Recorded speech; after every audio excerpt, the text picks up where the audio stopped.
Bwana, jana zilibuka picha za videos za wasanii wa kongwe kama Madi, Q-Chief, Desbaba, Domo Kaya, Fandesele na wengine wengi wakiwa wako nyumbani kwa mkubwa Fela, Bwana Said Fela. Sasa mimi leo nimemuuliza Madi idea ilikuwaje, na mkubwa na naye anaendeleaje Mheshimiwa Said Fela. Tumsikie mwenyewe Madi anatuambia.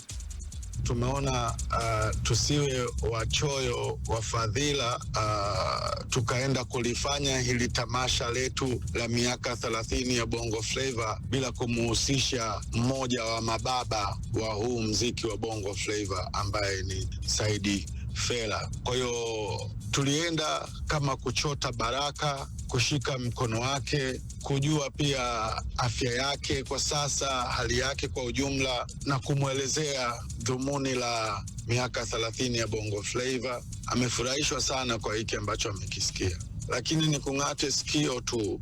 Hili wazo lilitoka moja kwa moja kwa Abubakar Shaban Katwila, Q-Chief. Alinipa hili wazo kama wiki mbili nyuma.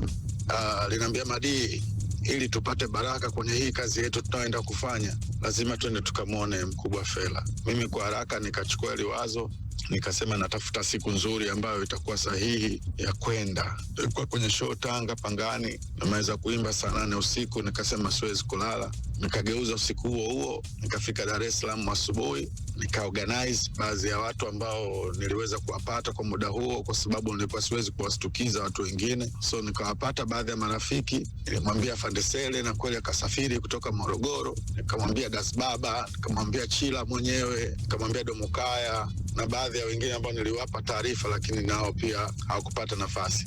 Ambacho nakipenda kwanza kwenye huu muunganiko wetu wa kwenda kusherekea miaka 30 ya Bongo Flava, huwa tunashirikiana. Huwa nimewaambia mtu akiwa na wazo asisite kunipa, mtu akikumbuka kitu akitaka tukifanya asisite kunipa. Ndo hivi vitu ambavyo tunaviona vinaendelea.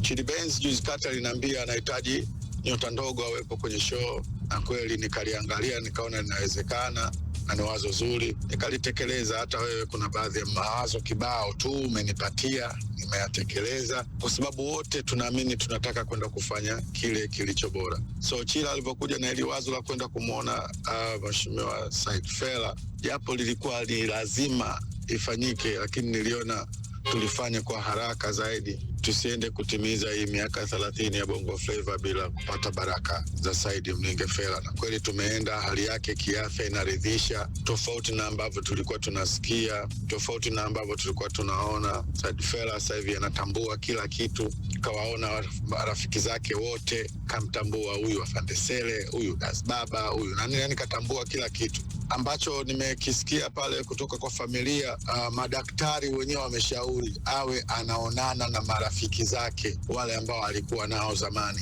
wawe wanaenda kumtembelea. Kwa hiyo hiko ndo kikubwa ambacho tumeambiwa pale, na nadhani tutakiwakilisha kwenye magroup yote ya wanamuziki, wawe wanaenda kumtembelea. Nadhani ni moja ya tiba ambazo zitamrudisha kwenye utimamu wake wa 100%.